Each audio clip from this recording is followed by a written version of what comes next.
الحمد لله رب العالمين والصلاة والسلام على سيد الأنبياء والمرسلين أما بعد فقد قال الله تبارك وتعالى في القرآن الكريم أعوذ بالله من الشيطان الرجيم بسم الله الرحمن الرحيم يا أيها الذين آمنوا اتقوا الله وكونوا مع الصادقين صدق الله العظيم وصدق رسولہ النبی الکریم۔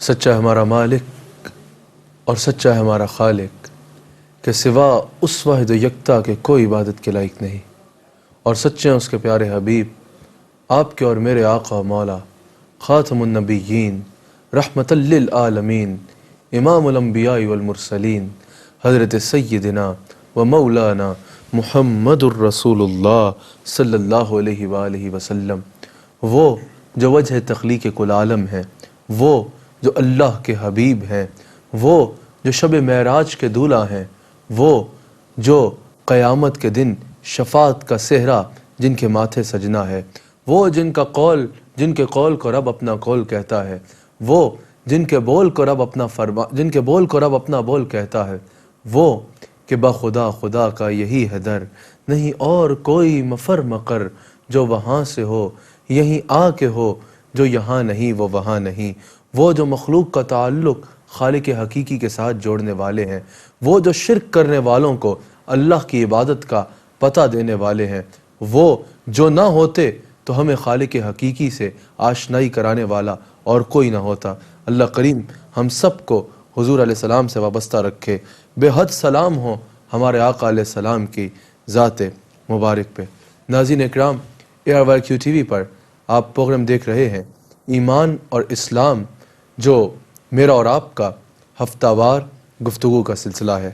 آج میں نے نسبت اولیاء کی فضیلت آپ کے آگے بیان کرنی ہے کہ نسبت کی کیا فضیلت ہے، اور بالخصوص جب انسان کاملین کے ساتھ نسبت اپناتا ہے، اللہ کے ولیوں کے ساتھ نسبت اپناتا ہے، اولیاء کاملین کی نسبت اختیار کرتا ہے، اس کی کیا فضیلت ہے۔ قرآن و حدیث میں اللہ تعالیٰ نے اور حضور علیہ السلام نے اس کے کیا فضائل بیان کیے، میں نے آپ کے آگے بیان کرنے ہیں۔ اور اولیاء اللہ سے جڑنا کتنا ضروری ہے، اور اولیاء اللہ کے ساتھ جڑنے کے انسان کی زندگی میں کیا ثمرات ہوتے ہیں اور آخرت میں کیا ثمرات ہوتے ہیں، انشاءاللہ قرآن و حدیث سے آج کے بیان میں نے آپ کے آگے وہ بیان کرنا ہے۔ اللہ کریم نے قرآن کریم میں ارشاد فرمایا، یا ایہا الذین آمنوا اتقوا اللہ وکونوا مع الصادقین، اے ایمان والو اللہ سے ڈرو، تقوی اختیار کرو، وکونوا مع الصادقین، اور ہمارے سچے بندوں کے ساتھ جڑ جاؤ، ہمارے سچے بندوں، ہمارے اولیاء کاملین، ہمارے سچوں کی صحبت اختیار کر لو، سچوں کی صحبت اختیار کر لو۔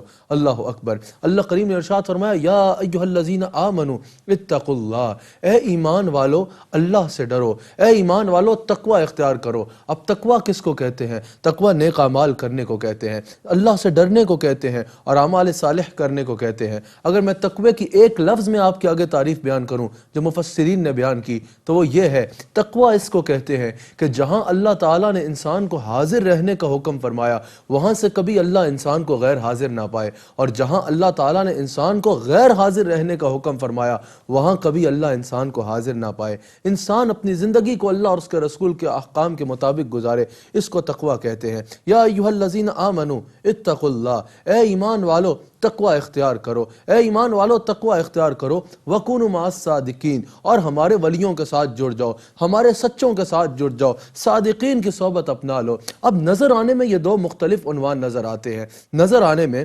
اعمال صالح کرنا، اللہ سے ڈرنا، تقوی اختیار کرنا، صاحب ایمان ہونا، اور اولیاء کی صحبت اختیار کرنا، نظر آنے میں یہ دو مختلف عنوان ہیں، لیکن اللہ تعالیٰ نے ان کو جوڑ کے ساتھ ذکر فرمایا، اللہ تعالیٰ نے ان کو جوڑ کے ساتھ ذکر فرمایا۔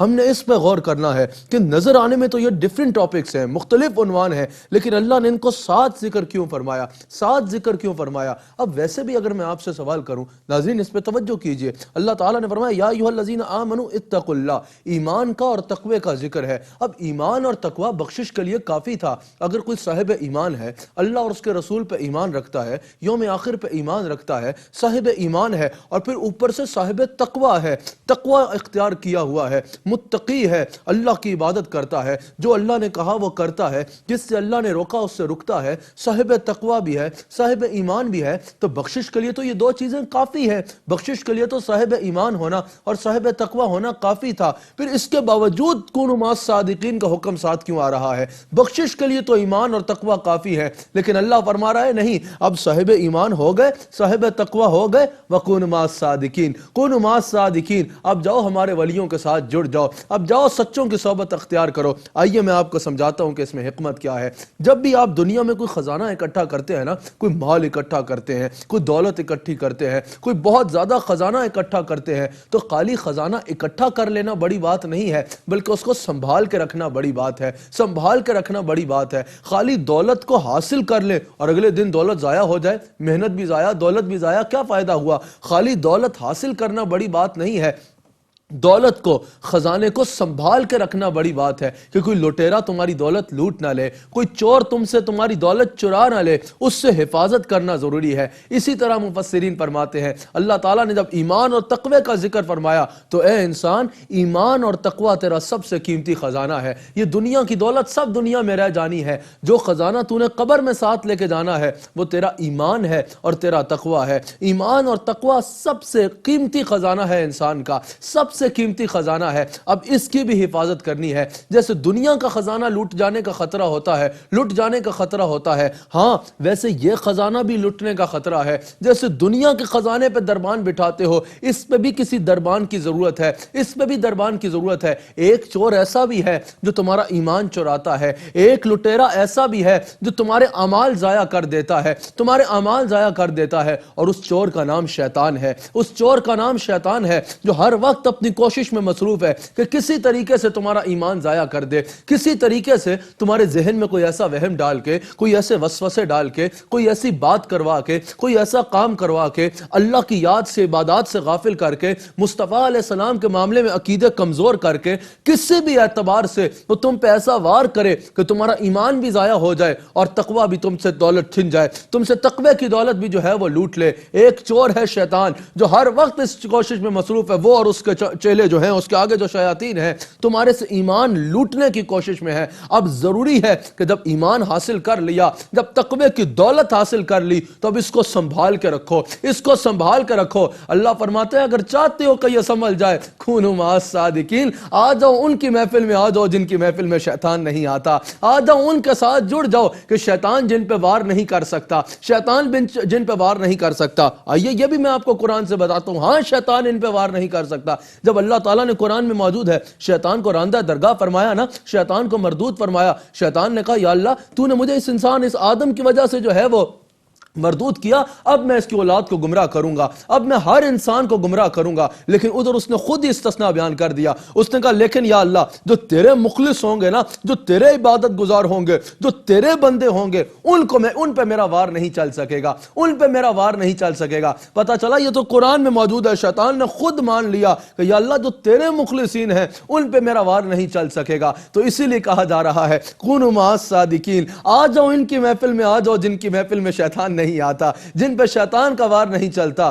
اللہ اکبر، یہ خود بھی شیطان کے واروں سے محفوظ ہیں، اور جو ان کے ساتھ لگ جائے گا یہ اس کے بھی تقوی اور ایمان کی حفاظت فرمائیں گے، اس کے بھی ایمان اور تقوی کی یہ حفاظت فرمائیں گے، یہ حفاظت فرمائیں گے۔ ایسے ہی تو نہیں، مولانا روم رحمۃ اللہ تعالی علیہ نے ساری زندگی کی تحقیق کے بعد، ساری زندگی کے علم حاصل کرنے کے بعد، ساری زندگی کے مجاہدے کے بعد، ساری زندگی کے جو ہے وہ عبادتوں اور تبلیغ کے بعد نتیجہ بیان کیا، کہا یک زمانہ صحبت با اولیاء بے ترست سالہ طاعت بے ریا، کہا اللہ کے کامل ولیوں کی بارگاہ میں، اللہ کے کامل ولیوں کی صحبت میں، اللہ کے کامل ولیوں کی کمپنی میں گزارا گیا ایک لمحہ 100 سال کی عبادت سے بہتر ہے، 100 سال کی عبادت سے بہتر ہے۔ یہ مولانا روم فرما رہے ہیں یک زمانہ صحبت با اولیاء بے ترست سالہ طاعت بے ریا، کہ اللہ کے کامل ولیوں کی بارگاہ میں گزارا ہوا ایک لمحہ 100 سال کی عبادت سے بہتر ہے۔ کیسے بہتر بہتر ہے۔ آئیے میں آپ کے آگے اشرف علی تھانوی صاحب کی تشریح رکھتا ہوں۔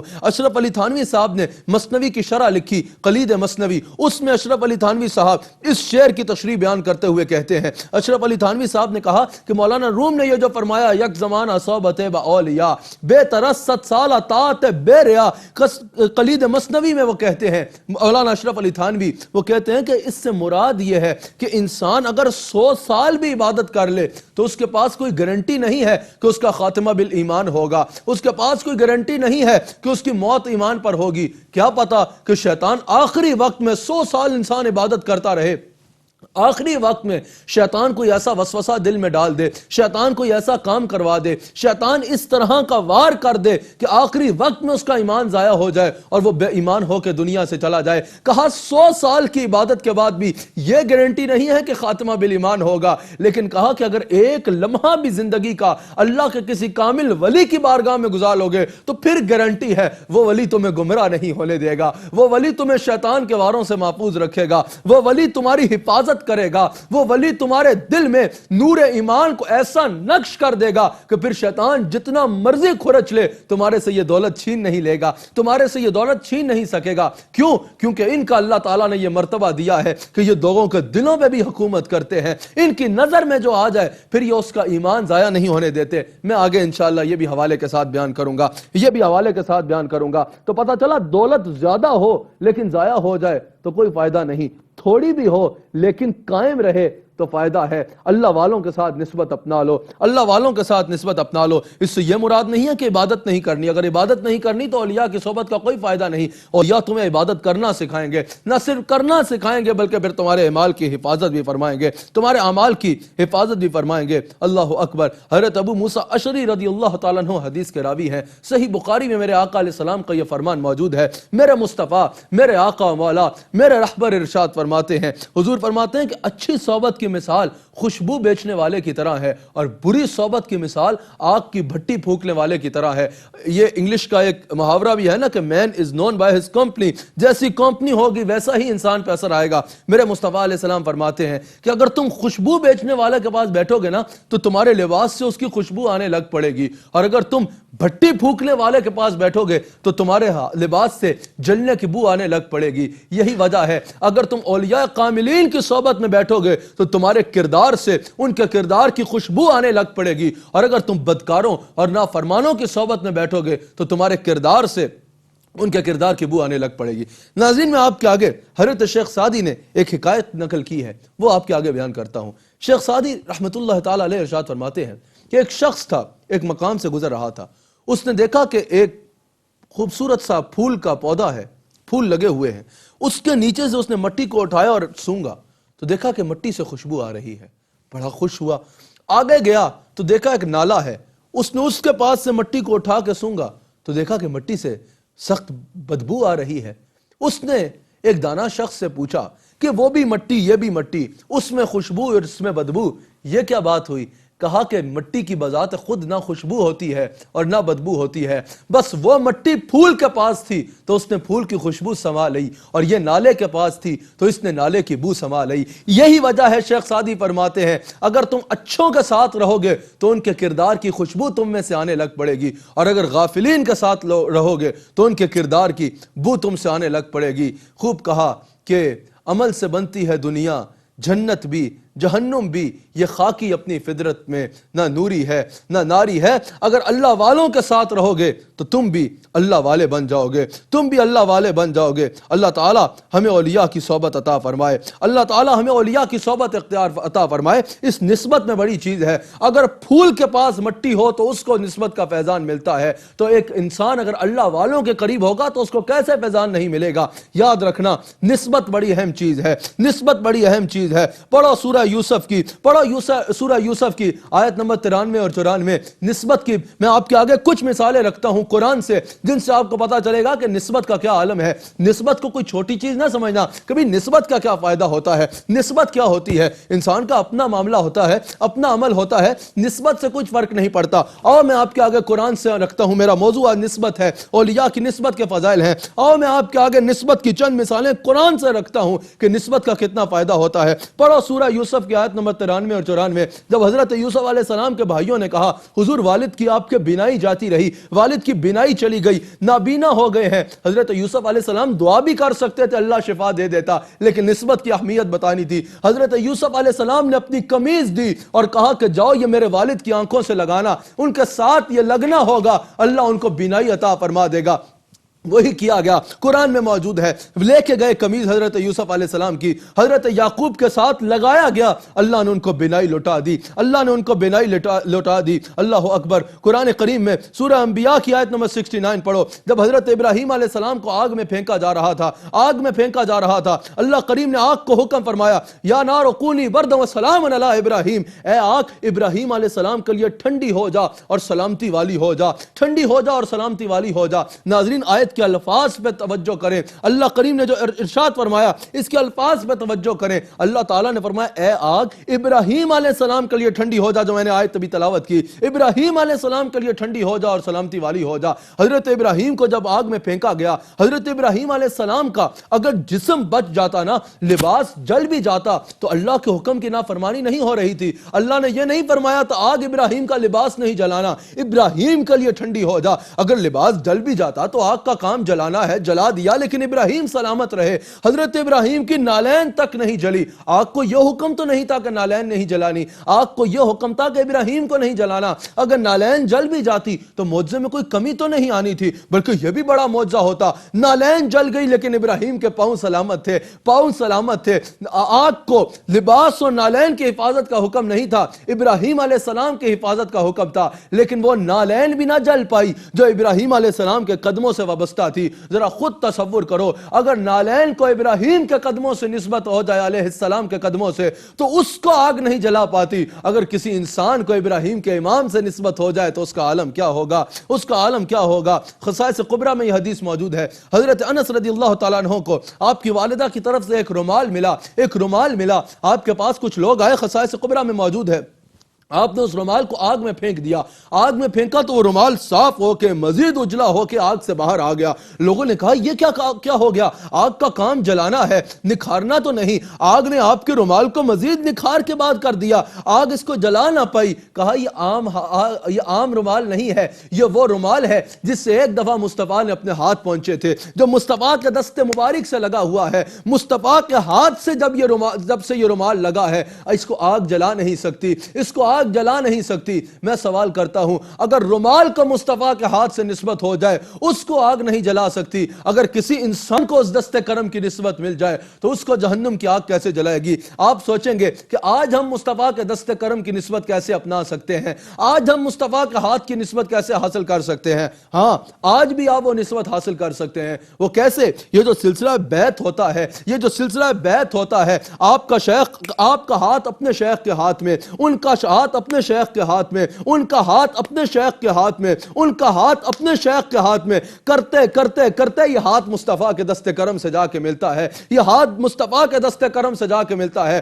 دنیا کے کسی معاشرے میں، دنیا کے کسی خطے میں، کسی حساب سے بھی یوں ہاتھ کی کڑی ملنے کا سوال نہیں ہے جو سلسلہ بیعت کا ہے، جو سلسلہ بیعت میں ہے۔ آپ کا ہاتھ جب اپنے شیخ میں جاتا ہے تو وہ شیوخ کی نسبت کے ساتھ جا کے مصطفیٰ کے دست کرم پہ پہنچتا ہے اور آپ کو حضور کے دست کرم کی نسبت ملتی ہے، اور نسبت میں بڑی طاقت ہے۔ قرآن کریم کی سورہ طٰہٰ کی آیت نمبر 96 پڑھو، اللہ کریم نے ارشاد فرمایا کہ اللہ کریم نے اس واقعے کو بیان فرمایا ہے کہ سامری جادوگر تھا، اس نے جب حضرت موسیٰ علیہ السلام کے دور میں ایک بچڑا بنایا، ایک سونے کا بچڑا بنایا، اور اس میں جان آ گئی، وہ سونے کا بچڑا چلنے لگ پڑا۔ قرآن کریم میں سورہ طٰہٰ کی آیت نمبر 96 پڑھیے، وہ بچڑا چلنے لگ پڑا، وہ بچڑا بولنے لگ پڑا۔ لوگوں نے پوچھا یہ کیسے ہو گیا؟ جب حضرت موسیٰ علیہ السلام نے پوچھا کہ یہ کیسے ممکن ہوا کہ تو نے ایک سونے کا بچڑا بنا کے اس سے باتیں کروا لی، اس سے چلنا شروع کر دیا؟ تو اس نے جواب دیا، قرآن میں موجود ہے سورہ طٰہٰ کی آیت نمبر 96، اس نے جواب دیا کہ حضور ایک دفعہ میں نے دیکھا کہ جبریل آپ کی بارگاہ میں آ رہا تھا، صحرا میں جہاں اس کی سواری کے قدم لگتے تھے وہاں سے گھاس اگاتی تھی۔ میں سمجھ گیا یہ کوئی عام سواری نہیں ہے اور یہ کوئی عام شخصیت نہیں ہے۔ میں نے وہاں سے مٹی اٹھائی جہاں جبریل جبریل کی سواری کے پاؤں لگے تھے اور میں نے اس سونے کے بچڑے کے منہ میں ڈالی تو اس میں جان آ گئی، اس میں جان آ گئی۔ میں کہتا ہوں نسبت کی اس سے بڑی میں آپ کو کہاں سے مثالیں لا کے دوں؟ اگر جبریل کی سواری کے پاؤں کی مٹی کو بچڑے میں ڈالا جائے تو نسبت میں یہ طاقت ہے کہ پتھر کے بچڑے میں جان آ جاتی ہے، سونے کے بچڑے میں جان آ جاتی ہے۔ تو جو مصطفیٰ کی خاک پاک کو اپنی آنکھوں کا سرما بنائے گا اس کا عالم کیا ہوگا؟ جو مصطفیٰ کی خاک پاک کو اپنی آنکھوں کا بنائے گا اس کا عالم کیا ہوگا؟ میرا موضوع نسبت ہے، نسبت کے فضائل ہیں۔ اب بعض جگہوں پہ یہ بھی کہا جاتا ہے بھئی ٹھیک ہے والد نیک تھا، والد مر گیا، بچوں کے ساتھ اس کا معاملہ کیا؟ اگر کسی کی اولیاء اللہ ہیں تو اولیاء اللہ کا اپنا عمل تھا، اولیاء اللہ کی اپنی زندگی تھی، اولیاء اللہ کی اپنی عبادات تھی۔ اب اولاد قابل تعظیم کیوں ہے؟ اب اولاد پہ وہ فیضان کہاں جا رہا ہے؟ اولاد کا اپنا عمل ہوگا، اولاد کا اپنا معاملہ ہوگا، اولاد سے کوئی وہ مسئلہ نہیں، یعنی والدین کی یا اولیاء کی جو عبادات ہیں اور ان کا جو مقام ہے اس کا اثر ان کے لیے اولاد کے لیے نہیں۔ اور میں اس کا بھی قرآن سے جواب دیتا ہوں، اس کا بھی قرآن سے جواب دیتا ہوں۔ اللہ اکبر! قرآن کریم میں اللہ کریم نے ذکر فرمایا، قرآن کریم میں اللہ کریم نے ذکر فرمایا کہ جب حضرت موسیٰ علیہ السلام اور حضرت خضر علیہ السلام سفر کر رہے ہیں، حضرت خضر علیہ السلام ان دو بچوں کے مال کی حفاظت کے لیے دیوار تعمیر کر رہے ہیں۔ حضرت خضر اور حضرت موسیٰ دیوار تعمیر کر رہے ہیں۔ قرآن میں موجود ہے حضرت موسیٰ علیہ السلام نے پوچھا، حضرت موسیٰ علیہ السلام نے حضرت خضر علیہ السلام سے پوچھا، سورہ کہف میں موجود ہے، حضرت خضر علیہ السلام سے پوچھا کہ حضور ان بچوں پر یہ عنایت کی وجہ کیا ہے کہ خضر اور موسیٰ ان بچوں کے لیے دیوار تعمیر کر رہے ہیں؟ حضرت خضر علیہ السلام نے جواب دیا کان ابوہما صالحا، اور یہ جواب اللہ نے قرآن میں نقل کیا ہے سورہ کہف کی آیت نمبر 82 میں، کہا کہ کان ابوہما صالحا، ان پر عنایت کی وجہ یہ ہے کہ انہاں دا ابا نیک سی، ان کا والد نیک تھا۔ اب مفسرین کہتے ہیں کہ وہ والد یہ نہیں کہ پہلا والد تھا یعنی ڈائریکٹ والد تھا، 7 پشتوں پیچھے جا کے والد نیک تھا، 7 پشتیں پیچھے والد نیک تھا، 7 پشتوں بعد یہ اجر مل رہا ہے اولاد کو کہ موسیٰ اور خضر اولاد کے لیے دیوار تعمیر کر رہے ہیں۔ میں پوچھتا ہوں بنی اسرائیل میں اگر کوئی نیک شخص ہو اس کا یہ عالم ہے اس کی اولاد کا کہ 7 پشتیں آگے جا کے موسیٰ اور خضر اس کے لیے دیوار تعمیر کرتے ہیں، تو جو محمد الرسول اللہ کی امت کے ولی ہیں ان کی اولاد کا کیا عالم ہوگا؟ ان کی اولاد کا کیا عالم ہوگا؟ مصطفیٰ کی سے تعلق کوئی بے وفائی کا تعلق نہیں ہے، بے وفائی کا تعلق نہیں ہے کہ ابا مر گیا تو اولاد سے رشتے ٹوٹ گئے، نہیں۔ اگر کوئی مصطفیٰ علیہ السلام سے نسبت اپناتا ہے تو مصطفیٰ علیہ السلام اس کی نسلوں کو بھی رنگ دیتے ہیں، اس کی نسلوں کو بھی رنگ دیتے ہیں۔ بھئی نسبت میں کیا رکھا ہے؟ سنو نسبت میں کیا رکھا ہے۔ اصحاب کہف کے کتے نے کیا کیا تھا بھائی؟ اصحاب کہف کے کتے نے کوئی نمازیں پڑھی تھی، اصحاب کہف کے کتے نے کوئی تسبیحاں پڑھی تھی، اصحاب کہف کے کتے نے کوئی عمل کیا تھا؟ نہیں کیا تھا، لیکن وہ قرآن کا موضوع بنا، وہ قرآن کا موضوع بنا۔ قرآن میں جتنی بار اصحاب کہف کا ذکر آیا اتنی بار ان کے کتے کا ذکر آیا، نہ صرف قرآن کا موضوع بنا بلکہ ایک روایت کے مطابق اللہ کریم قیامت کے دن اصحاب کہف کے کتے کو انسان کی شکل میں بدل کے جنت عطا فرمائے گا۔ میں کہتا ہوں اصحاب کہف کے کتے نے کیا کیا جو وہ قرآن کا موضوع بنا؟ اصحاب کہف کے کتے نے کون سا عمل کیا کہ وہ جنت میں جائے گا؟ جواب آئے گا کچھ نہیں کیا، بس ولیوں کے دروازے پہ بیٹھ گیا۔ ولیوں کے دروازے سے اگر کسی کو نسبت مل جائے تو وہ جنت میں جاتا ہے۔ اگر کوئی اولیاء کے دستے کرم سے نسبت اپنائے گا اور ان کی نسبت حاصل کرے گا تو اس کا عالم کیا ہوگا؟ اور بنی اسرائیل کے ولیوں کے دروازے پہ کتا بیٹھے تو کتا جنتی اور کتا قرآن کا موضوع، اور اگر محمد الرسول اللہ صلی اللہ علیہ وآلہ وسلم کی امت کے ولیوں سے کوئی انسان نسبت اپنا لے تو اس کے وارے نیارے ہیں، جنہوں نسبت ہے پاکا نال اور جنتی ہے، پاویں کتا ہوئے بیٹھا کوئی غار دے بوئے تے جو درے مصطفیٰ کے گدا ہو گئے، دیکھتے دیکھتے کیا سے کیا ہو گئے، کوئی صدیق فاروق عثمان ہوا اور کسی کو نبی نے علی کر دیا۔ آؤ اس دروازے سے جڑ جاؤ، آؤ ان سے جڑ جاؤ۔ ان کی نسبت دنیا بھی سوار دیتی ہے اور آخرت بھی سوار دیتی ہے، دنیا بھی سوار دیتی ہے اور آخرت بھی سوار دیتی ہے۔ اور یاد رکھیے گا، یاد رکھیے گا، اگر کوئی یہ سمجھتا ہے نا کہ فقط علم کے ذریعے وہ کوئی مرتبہ حاصل کر سکتا ہے، خالی اگر کوئی کتابیں پڑھ لے، خالی اگر کوئی علم حاصل کر لے، خالی اگر کوئی عبادات کر لے تو وہ بھی اس مقام پہ پہنچ سکتا ہے کہ وہ خود کفیل ہے، پھر اس کو کسی مرشد کامل کی ضرورت نہیں، پھر اس کو کسی پیر طریقت کی ضرورت نہیں، پھر اس کو کسی کامل کا ہاتھ تھامنے کی ضرورت نہیں، کیونکہ وہ خود ہی علم سے اتنا کامل بن گیا ہے کہ اب اس کی کیا ضرورت ہے۔ یہ بات نہیں ہے۔ آئیے میں اس کا بھی آپ کے آگے جواب عرض کرتا ہوں۔ اکثر لوگ کہتے ہیں بھئی ہم نے دیکھو پورا تفسیر پڑھ لی، پورا قرآن پڑھ لیا، پورا درس نظامی کر لیا، اتنا علم حاصل کر لیا، علمی اتنی کتابیں لکھ دی، اتنے فنون پہ ہمیں جو ہے وہ مہارت حاصل ہے، ہمارے علم کا پوری دنیا میں ڈنکا بجتا ہے، ہمیں اتنا بڑا اسکالر پوری دنیا میں مانا جاتا ہے، ہمیں مذہبی رہنما مانا جاتا ہے، ہمیں اب کسی شیخ کی کیا ضرورت ہے، ہمارا علم ہی ہمارے لیے کافی ہے۔ نہیں بھائی، امام ابو حنیفہ سے بڑے عالم ہو کیا؟ امام ابو حنیفہ رحمت اللہ تعالی علیہ ارشاد فرماتے ہیں، امام ابو حنیفہ نے جب سارے علوم حاصل کر لیے، پڑھ لی حدیثیں، پڑھ لی احادیث، اللہ اکبر، اس سے یہ مراد نہیں ہے کہ علم کہیں نہیں پہنچاتا، یاد رکھنا علم حاصل کرنا سب سے ضروری ہے، سب سے ضروری ہے، اس کا یہ مطلب نہیں کہ عبادات جو ہے وہ نہیں کرنی، عبادات کرنا سب سے ضروری ہے، لیکن اب علم حاصل کر لو، اب عبادات حاصل کر لو، اللہ اکبر، پھر ضروری ہے جو میں نے آغاز میں کہا، کوئی دربان ہو تو اس کی حفاظت کرے۔ امام ابو حنیفہ نے جب پڑھ لی تفاسیر، پڑھ لی حدیث، پڑھ لی فقہ، پڑھ لی منطق، سب کچھ پڑھ لیا، اس کے بعد آخری 2 سال گئے حضرت امام جعفر صادق کی بارگاہ میں۔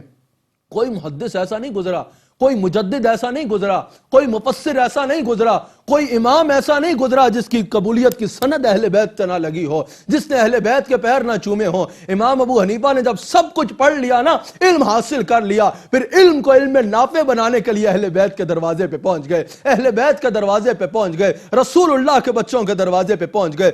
2 سال امام جعفر صادق کی بارگاہ میں گزارے، اور امام ابو حنیفہ فرماتے ہیں کہ اگر وہ 2 سال میں امام جعفر صادق کی بارگاہ میں نہ گزارتا تو میں ہلاک ہو جاتا، تو میں ہلاک ہو جاتا۔ یہ کیا ہے؟ یہ نسبت ہے۔ پتہ چلا خالی علم کافی نہیں ہوگا، کسی خالی علم کتاب کافی نہیں ہوگا، بلکہ کسی علم نظر والے کی نظر میں آنا بھی ضروری ہے، علم نظر والے کی نظر میں آنا بھی ضروری ہے۔ اللہ اکبر۔ امام غزالی فرماتے ہیں میں نے بہت علم حاصل کر لیا، میں نے سارے علوم حاصل کر لیے، لیکن حق کی تلاش میں تھا، وہ مل نہیں رہا تھا، حق کی تلاش میں تھا۔ کہا پھر میں اللہ کے کامل ولیوں کے پاس گیا، وہاں سے مجھے وہ منزل ملی، وہاں سے مجھے وہ منزل ملی۔ اللہ اکبر، اللہ اکبر۔ اگر اللہ کو پانا چاہتے ہو تو آؤ اللہ والوں کے دروازے پہ آ جاؤ۔ حضرت مولانا روم رحمت اللہ تعالی علیہ کو دیکھ لو، اللہ اکبر، علمی دنیا میں آپ کا کیسا نام ہے، بڑے بڑے علماء نے آپ کے آگے بیٹھ کے زانو تلمس طے کیے، آج بھی اہل علم کے لیے آپ کا فرمان مشعل راہ بنتے ہیں، آج بھی اہل علم آپ کی کتابوں سے علم کی خیرات حاصل کرتے ہیں۔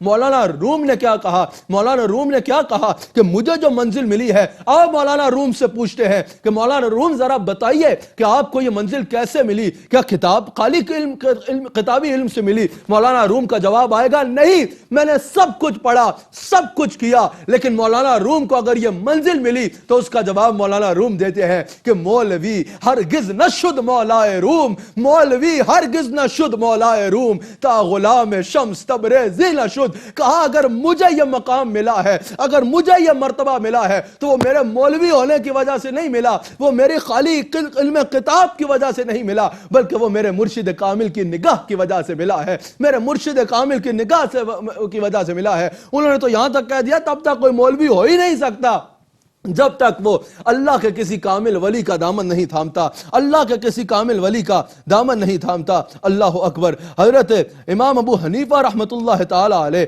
امام ابو حنیفہ رحمت اللہ علیہ، اللہ اکبر، اکثر حضرت بہلول دانا کے پاس جا کے بیٹھتے اور کہتے کہ مجھے ذرا شریعت کے بارے میں کچھ بتاؤ تو صحیح، ذرا شریعت کے بارے میں کچھ بتاؤ۔ لوگوں نے کہا امام ابو حنیفہ آپ اگر ائمہ میں بیٹھیں تو امام اعظم، حدیث کی مسند پہ بیٹھیں تو محدث اعظم، تفسیر کی مسند پہ بیٹھیں تو مفسر اعظم، فقیہ کی مسند، اگر فتوی کی مسند پہ بیٹھیں تو فقیہ اعظم، آپ ولی اعظم، آپ امام اعظم، آپ جو ہے وہ محدث اعظم، مفسر اعظم، آپ سے بڑا عالم اس دنیا میں اس وقت کوئی ہے ہی نہیں۔ اور وہ بہلول دانا، وہ کبھی قبرستان میں کھڑا آسمان کو دیکھ کے باتیں کر رہا ہے، کبھی بازاروں میں کھڑا ہے، کبھی کسی ویرانے میں کھڑا ہے، وہ دیوانہ، اس کو شریعت کا کیا پتا جتنا آپ کو پتا ہے؟ جواب سنو گے؟ حضرت امام ابو حنیفہ کہتے ہیں اس کے بارے میں کچھ نہ کہنا، میں شریعت کو جانتا ہوں اور وہ براہ راست شریعت والے کو جانتا ہے، وہ براہ راست شریعت والے کو جانتا ہے۔ آؤ دوسری جانب دیکھ لو، حضرت امام احمد بن حنبل رضی اللہ رحمت اللہ تعالی علیہ